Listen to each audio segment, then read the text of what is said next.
You ask Tiger to solve. This deals with linear equations with one unknown. The final result is n equals 1. Let's solve it step by step. Swap sides.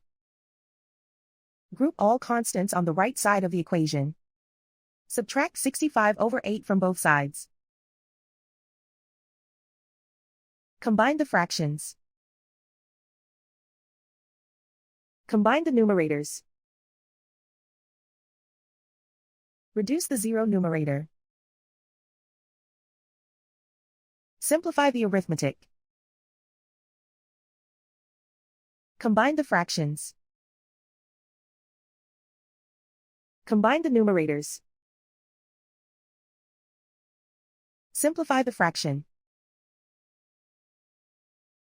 And so the final result is n equals 1.